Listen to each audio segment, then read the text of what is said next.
সুস্বাগতম আমার সুপ্রিয় বন্ধুরা। আশা করি গাছ লাগাচ্ছেন। অনেকের অনুরোধে এই ভিডিওটা বানাতে বাধ্য হচ্ছি যে এই সারেগামা নিয়ে। তো সারেগামা নিয়ে অনেকের প্রশ্ন ছিল, স্যার সারেগামা কি খুব কঠিন সার্কিট বা কিভাবে কাজ করে একটু বলে দিলে খুব ভালো হয়, কারণ এই সেটটি প্রচুর পরিমাণে বিক্রি হয়েছে HMVর। তো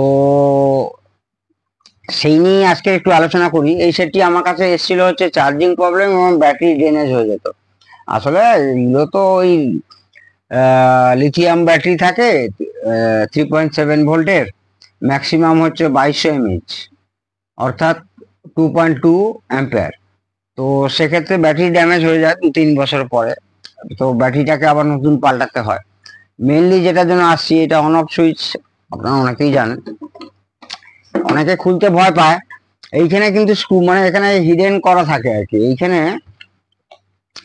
এই জাতীয় জিনিস থাকে, দেখাচ্ছি বন্ধুরা, যদি আমার কাছে হাতে থাকে, হাতের কাছে নেই।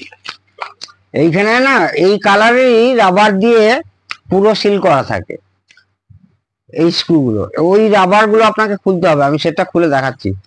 তো তাহলে কটা স্ক্রু হলো? একটা, দুটো, তিনটে, একটা, দুটো, তিনটে, মানে 3+3=6। এটা হচ্ছে চার্জিং পোর্ট, এটা USB পোর্ট। খোলাই রেখেছি আমি সেটটা আপনাদের জন্য। কত কষ্ট করে একটা ভিডিও যে বানাই, অবশ্য আপনারা দাম দেন। এই যে ব্যাটারিটা লাগিয়েছি, আগে সেমি ব্যাটারি ছিল, তা আমিও ভালো ব্যাটারি লাগিয়েছি। তো আপনাদেরকে দেখাই একটু।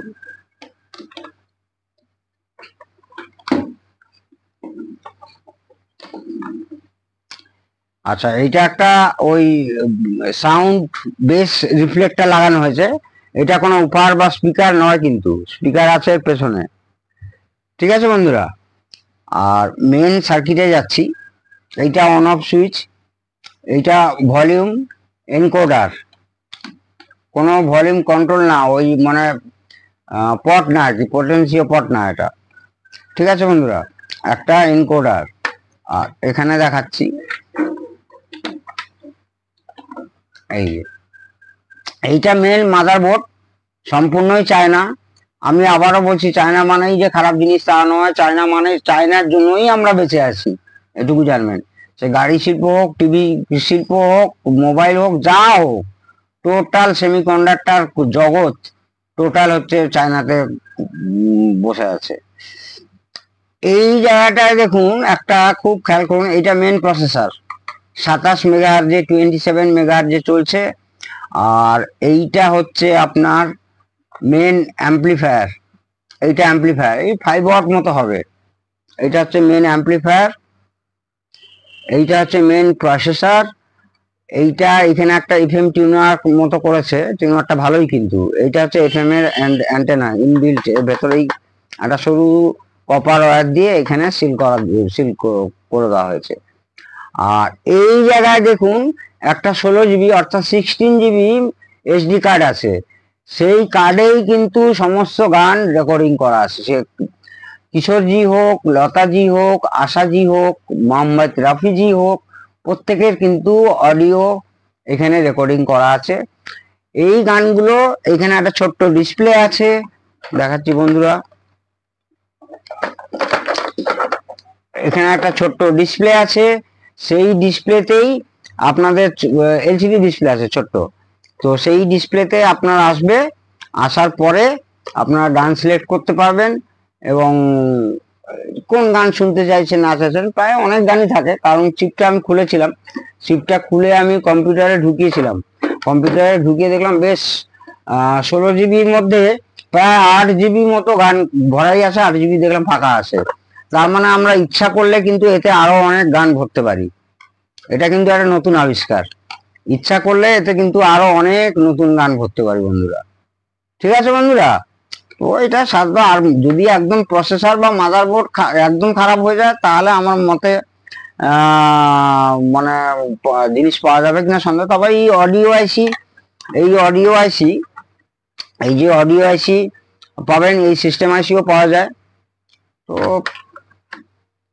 দেখা যাক। আচ্ছা, একই ভিডিওর মধ্যে, কারণ টাইম পাই না বলে আর একটা ভিডিও দেখাচ্ছি, যেটা কিনা হচ্ছে ইয়ামাহার একটা হচ্ছে একদম natural sound cassette day KXW321। তো খুব ভালো, আমাদের দেশের হলে খুব ভালো হতো। আমাদের দেশে সেই সোনোডাইন বা ফিলিপসের কিছু বেশ ডেক এই এই সময়কার এই বিক্রি হয়েছিল।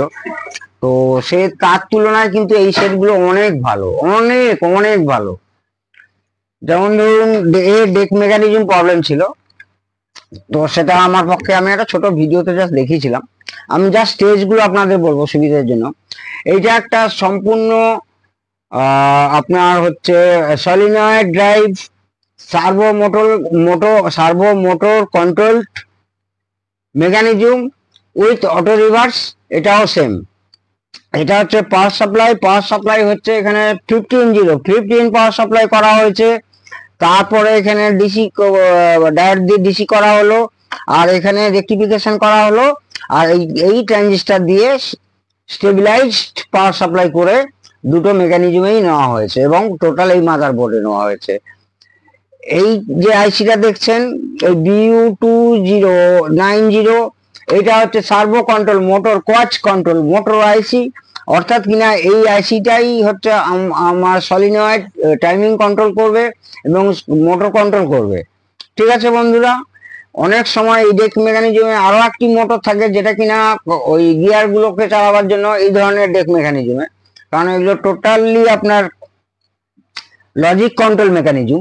তো সেক্ষেত্রে কিন্তু এখানে দুটো মোটর ব্যবহার হয়নি, অর্থাৎ কিনা ডেক মেকানিজম অত্যন্ত ভালো, অত্যন্ত ভালো। এটাও ভালো খুব ডেক মেকানিজম। এখানে সলিনয়েড ভালভ গুলো দেখতেই পাচ্ছেন। এইটা হচ্ছে রেকর্ডিং বায়াস সেকশন, একটা কয়েল দিয়ে কোনো ব্যান্ড সুইচের দরকার হয়নি, ফুললি ডিজিটাল। এবং এইটা হচ্ছে দুটো চ্যানেলের জন্য বায়াস ভোল্টেজ রেগুলেট করার জন্য, অর্থাৎ সাউন্ড রেকর্ডিং কোয়ালিটি ঠিক করার জন্য। এইখানে একটা আইসি দেখতে পাচ্ছেন, এই যে আইসিটা, এই যে সিঙ্গেল চেয়ার আইসি, এইটা হচ্ছে প্লেব্যাক কন্ট্রোলের জন্য হেড ফ্রিজ আইসি ব্যবহার করা হয়েছে। এইখানে একটা আইসি ব্যবহার করা হয়েছে এলএ সিরিজ, অর্থাৎ সানিও সিরিজ, এটাও সানিও সিরিজের আছে। এই আইসিটা রেকর্ডিং প্লাস প্লেব্যাক বোথের দুটোর জন্যই ব্যবহার করা হয়েছে। আর এইখানে কিনা এই যে স্টেজটা আপনারা দেখতে পাচ্ছেন, এই স্টেজটা কিন্তু মেনলি রেকর্ডিং স্টেজ, একদম মানে রেকর্ডিং প্রি অ্যাম্পলিফায়ার বলতে পারেন বা রেকর্ডিং অ্যাম্পলিফায়ার বলতে পারেন। অত্যন্ত ভালো সেট, খুবই ভালো সেট, তুলনা হয় না। সেটটা রেডি হয়ে গেছে, একটু দেখিয়ে দিই আপনাদেরকে।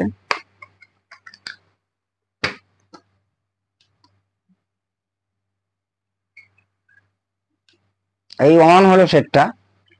তো আমি কোনো ক্যাসেট ইনসার্ট করব, ধরুন বেসিক্যালি এই ডেকটা খারাপ ছিল, এই বাঁদিকের ডেকটা। এইখানে কাউন্টে, এখানে যদি বুঝতে পারেন তো ভালো কথা, কাউন্টিং এ বুঝতে পারবেন।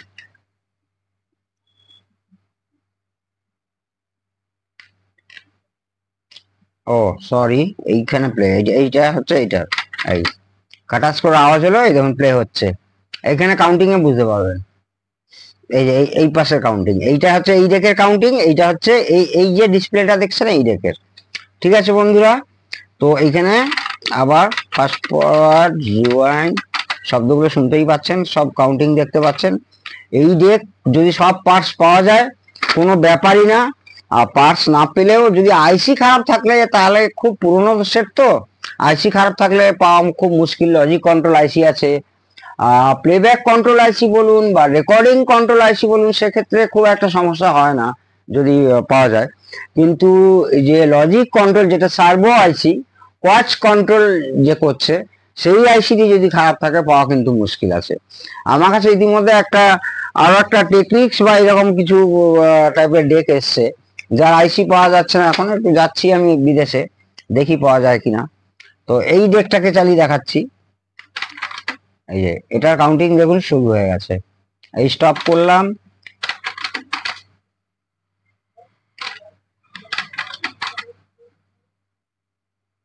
ঠিক আছে বন্ধুরা, অত্যন্ত ভালো মানের ডেক, খুবই ভালো সেট। প্রত্যেকে ভালো থাকুন, আবার একটা ভালো কোনো একটা ভিডিও নিয়ে নিশ্চয়ই আপনাদের কাছে আসবো। প্রত্যেকে সুস্থ থাকুন। সবচেয়ে বড় কথা, আমরা সম্মান করতে ভুলে গেছি, আমরা একটুতেই খুব রেগে যাই। সেই সবগুলো ত্যাগ করুন। প্রত্যেকে সম্মান করুন, দেখবেন নিজেও সম্মান পাবেন। হঠাৎ করে গালিগালাজ দিয়ে দিলাম, হঠাৎ করে কিছু একটা বলে দিলাম, সেটা আমাদের শোভা পায় না বন্ধু। অন্তত ডিজি সফটের ফ্যান ক্লাবের যারা সদস্যরা আছেন তাদের শোভা পায় না। খুব ভালো থাকুন। জয় হিন্দ, জয় ভারত।